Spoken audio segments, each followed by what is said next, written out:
오늘 우리 성경 암송 구절, 우리 여지까지 암송했던 중에 가장 긴 구절이며 가장 위대한 절입니다. 한번 같이 암송해 보겠습니다. 하나님의 사랑이 우리에게 이렇게 나타난 바 되었으니 하나님이 자기의 독생자를 세상에 보내심은 저로 말미암아 우리를 살리려 하심이니라.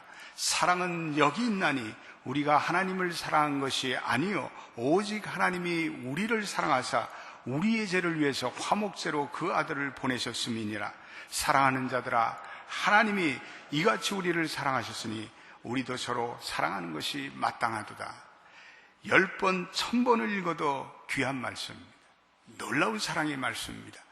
이 하나님의 사랑만이 세상을 살리고 우리를 살립니다. 2000년 기독교의 역사에 있어서 교회의 가장 중요한 예식이 두 가지 있었습니다. 그것은 성만찬과 세례식이었습니다. 특별히 이 성찬을 통해서 모든 그리스도인들이 예수의 생명에 연합되었고 그리고 새로운 삶을 다짐했습니다. 예수님께서 십자가를 지시던 바로 전날 밤 최후의 만찬을 하시며 제자들의 발을 일일이 씻겨주셨습니다. 그리고 떡과 포도주잔을 나누시면서 하신 말씀은 이 잔은 내 피로 세운 새 언약이 이것을 행할 때마다 너희는 나를 기념하라 라고 말씀하셨습니다. 오늘 우리가 나누는 이 성찬의 떡과 잔을 통해서 예수님께서는 우리와 새로운 관계를 맺기를 원하십니다. 오늘 우리가 주님께서 마련하신 이 성찬의 주님의 식탁에 초대를 받았습니다. 우리가 단순히 떡을 떼고 잔을 마신다고 생각하기보다는 우리 주님께서 친히 이 자리에 나타나셔서 우리를 위해 찢기신 살과 우리를 위해 흘리신 피를, 그 기념하는 떡과 잔을 우리의 입에 넣어주신다고 여러분들이 믿으시길 바랍니다.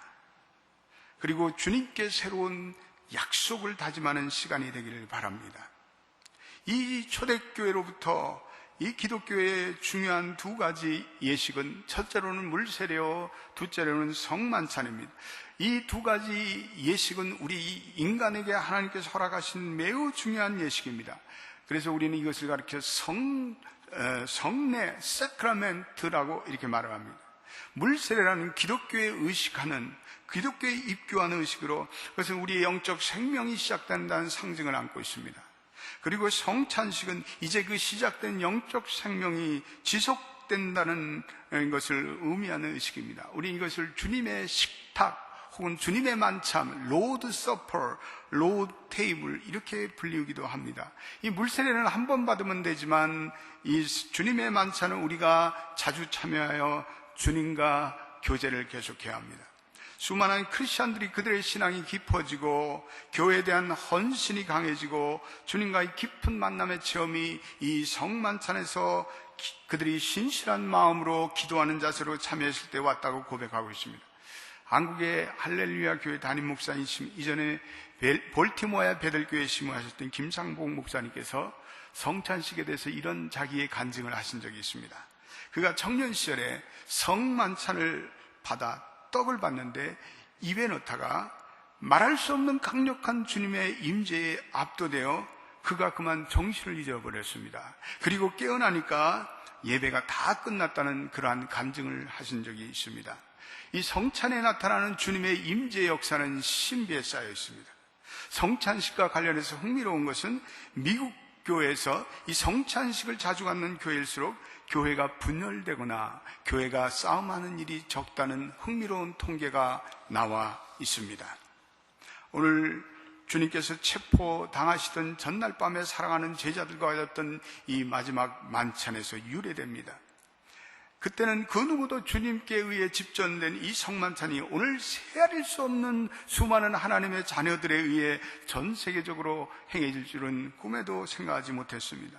이것은 주님께서 말씀하신 이것은 너희를 위한 내 몸이며 이 잔은 너희를 위하여 흘릴 피임으로 이것을 행할 때마다 나를 기념하라 라는 그러한 의미를 주님의 제자들은 처음에는 아무도 이해하지 못했습니다.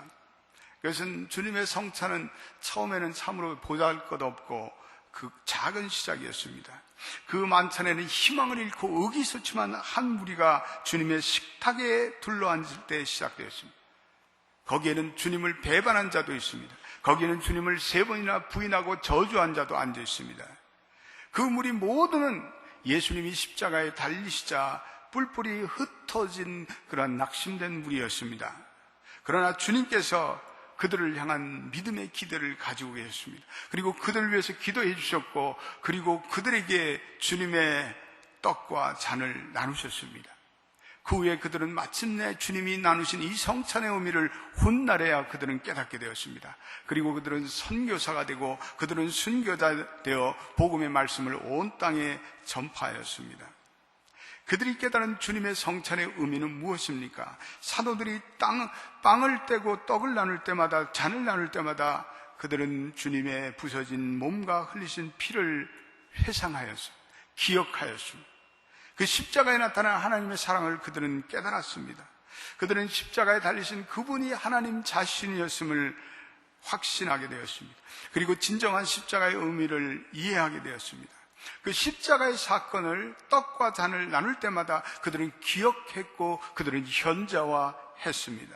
우리도 이 떡과 잔을 먹고 마실 때마다 우리는 주님의 그 십자가에 달리신 갈보리 현장에 우리가 서 있는 것입니다.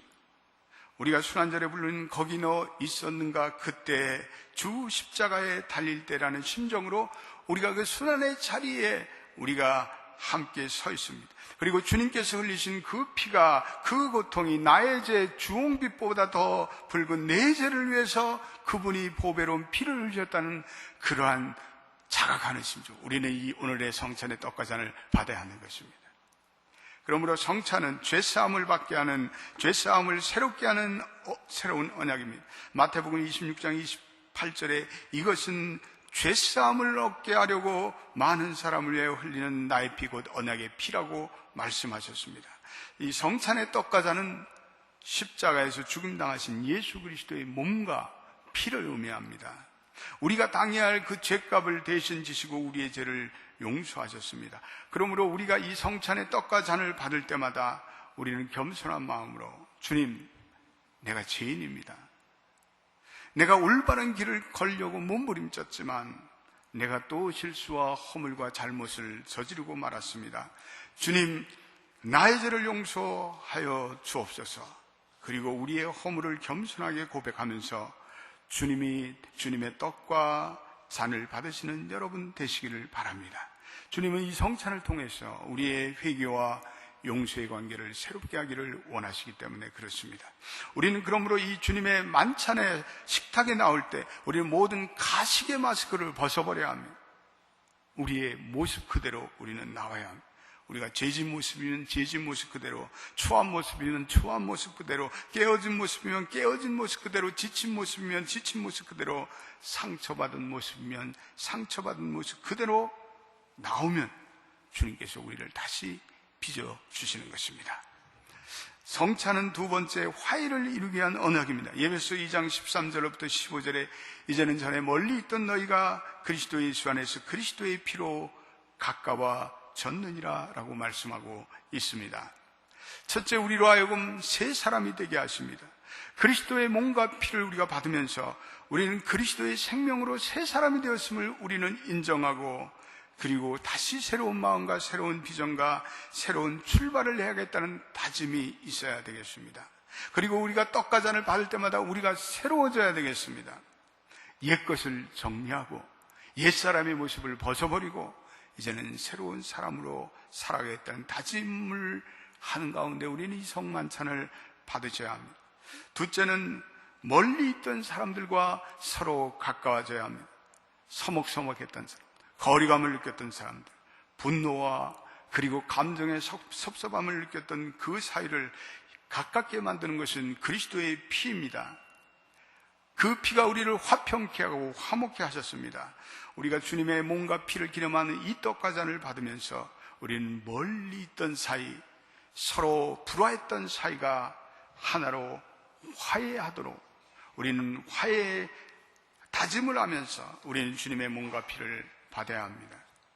우리가 가족관계에 있어서, 교인과의 관계에 있어서, 이웃과의 관계에 있어서 서로 상처가 있습니까? 마음에 고통이 있었습니까?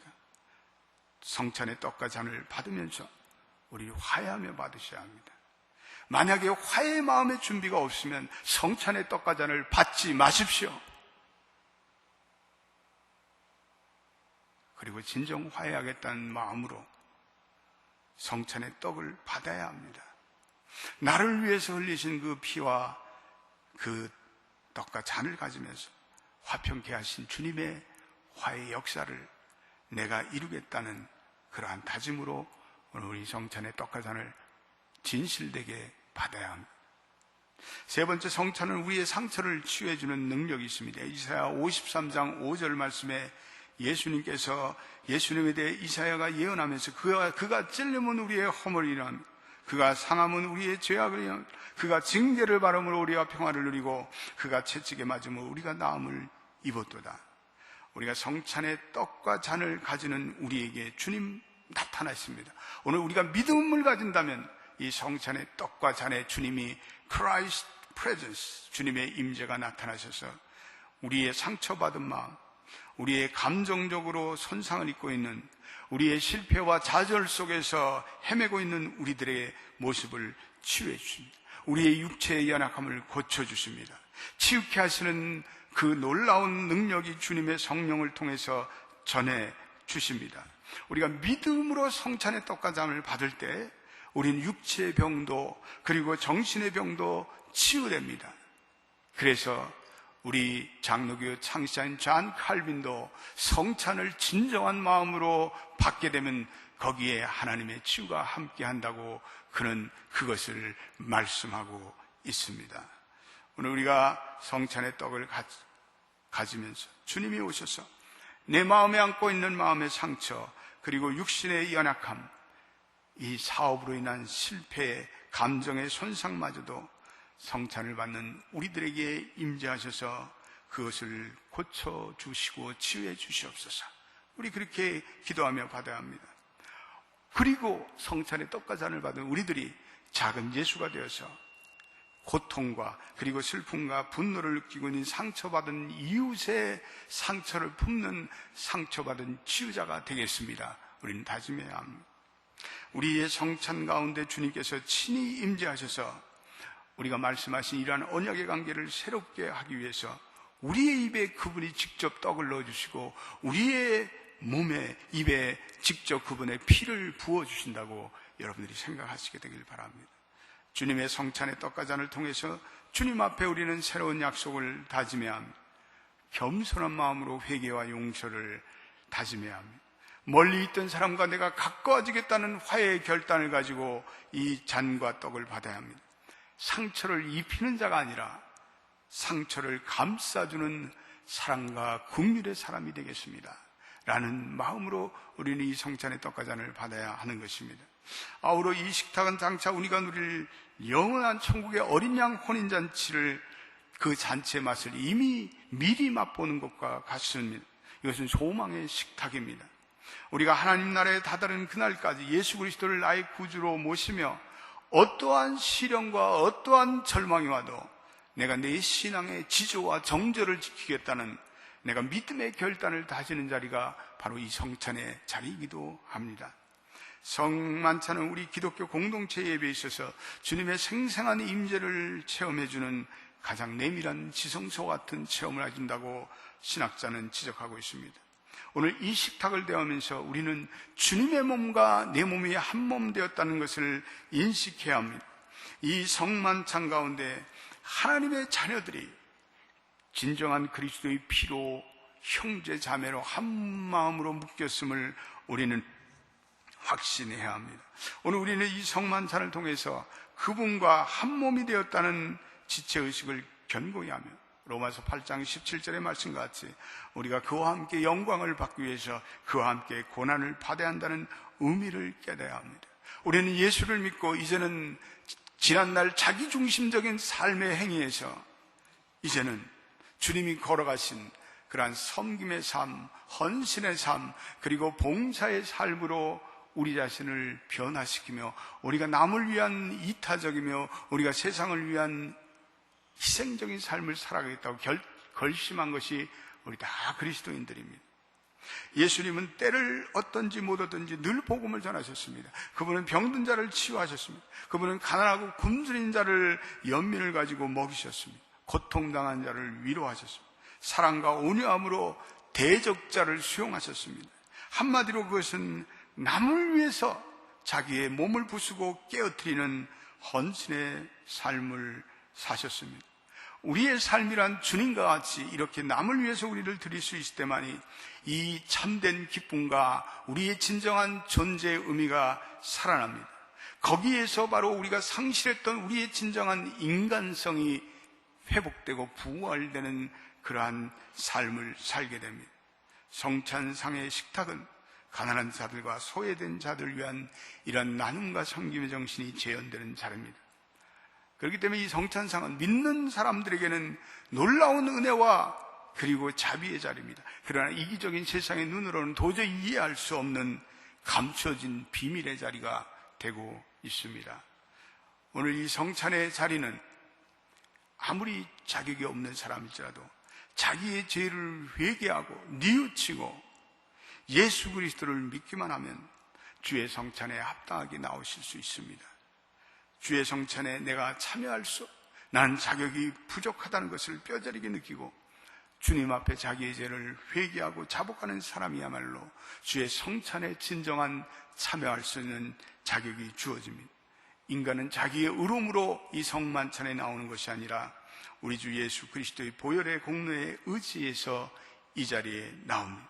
오늘 주어지는 이 성만찬의 떡과 잔을 통해서 주님의 임재를 체험하시고 주님의 치유하심을 경험하시고 주님의 은혜로 풍성하여 주시고 그리고 새로워져서 오늘 이 교회의 자리를 나가서 이 세상 속에서 주님이 걸어가신 그 제자의 길을 담대히 걸어가시는 여러분 되시기를 주님의 이름으로 축복합니다. 기도하겠습니다. 하나님, 오늘 우리를 사랑하사 우리의 죄를 위하여 화목제로 그 아들을 보내신 하나님의 사랑에 의지해서 우리가 성만찬의 떡과 잔을 받겠습니다. 우리의 죄가 그리스도 안에서 대속함 받고 사함 받았다는 믿음으로 받게 되기를 원합니다. 하나님, 우리로 옛사람의 허물을 벗어버리고 새 사람을 살겠다는 결단으로 이 성찬의 떡과 잔을 받게 되기를 원합니다. 주님, 우리로 멀어졌던 그리고 상처 입었던 모든 불화의 관계를 청산하고 화해의 사람이 되고자 하는 결단으로 이 성찬의 떡과 잔을 받게 되기를 원합니다. 주님, 우리가 진실된 인간의 모습으로 오늘 이 성찬의 떡과 잔을 받게 되기를 원합니다. 주님, 이 성찬의 자리에 나타나셔서 임재하셔서 우리를 고쳐주셔 치유하여 주셔 새롭게 하여 주옵소서. 그래서 우리가 주님께서 보여주신 그 십자가의 길을 우리도 같이 걸어가는 결단의 시간이 되게 하옵소서. 예수님의 이름으로 기도드립니다. 아멘.